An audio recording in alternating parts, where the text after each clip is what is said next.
I want to have a quick chat to you today about anxiety, mental health, and about how your liver might contribute to your mental health problems. And really what I want to talk about is a pathway known as your methylation pathways that potentially can affect the way your neurotransmitters or your brain hormones work. Let me give you an example. So when we look at the nerves themselves, and here's how nerve one comes to an end, another one starts, we have a chemical transmission that allows one nerve to communicate with the next nerve. And this is where we use these things called neurotransmitters, and that's what allows for these communications through these nerves. We have these other things on there though called neuromodulators. Neuromodulators either increase or decrease the sensitivity of the receptors to those chemicals. So for example, a neurotransmitter will be something like acetylcholine, a neuromodulator, something more like serotonin or dopamine. They kind of affect the volume of which the nerve coming through actually hears. Now, once this chemical has been put into this, or this neurotransmitter, neuromodulator, has been put into this, what we call a synapse, this space between the nerves, it has to eventually be cleared out and removed. Otherwise, it continues to act. And we produce these things called enzymes. And these enzymes sit around and they clear this space out.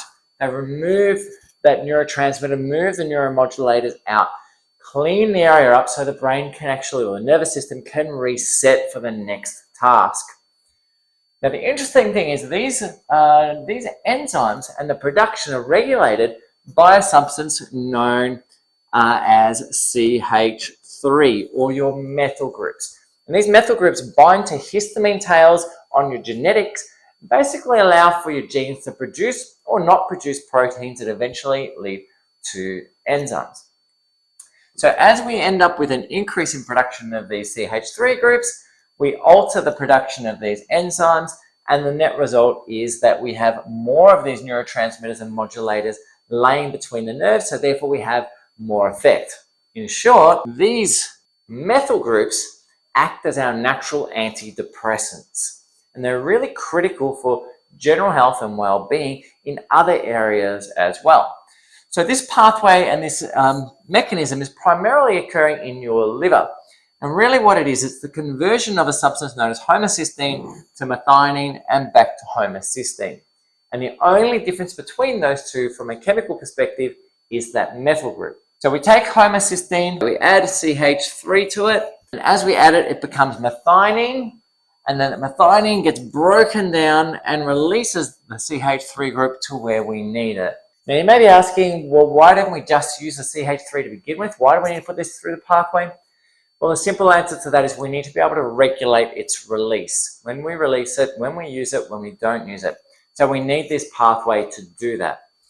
And this whole methyl groups to begin with really derive from two things, and that is the methyl form of folate, known as MTHF, the active form of folate, and from the methyl form of B12. They're really the two big things that we use to convert them through. We do have a secondary pathway though, just in case things aren't working right, and that's the conversion of homocysteine directly to methionine, and this is done through a substance known as betaine, or trimethylglycine. Once we produce our methionine, it gets converted across through this process, which is primarily a vitamin B3 process. So as you can see, these pathways are really dependent upon our B vitamins. Very critical, in fact, that we have good supply, but we also need the right supply for them. So for example, in the case of B12, we also have things like adenosylcobalamin, not just the methyl form. And these other forms, such as adenosylcobalamin or cyanocobalamin, don't necessarily go on to produce the right forms of B12 that we need for these pathways. We also require specific enzymes and genes to create these. And there's some gene processes that can get distorted in people, which can also limit the ability to do this. Overriding all of this, though, on top of it all, we then also need to understand that this is all occurring in your liver, and the liver itself can be impeded very easily by something such as insulin. So if we're on a high carb diet, it tends to affect this whole process, which once again slows it down. It's just another example of why high carb diets are horrible for mental health. We need to get that sugar out of our diet. We keep coming back to the same thing. So anyway, guys, this is an example how a simple biochemical pathway within your liver can significantly impede and affect your mental health. Anxiety, depression, OCD, PTSD, all these type of things can be significantly affected by things such as a simple pathway in your liver and also simple dietary problems. Anyway, guys, I'm Trevor Chakouti from SpineWise. If you do have any other questions, please post them down below. Feel free to message me. Me and my team are here to help in any way, shape, or form.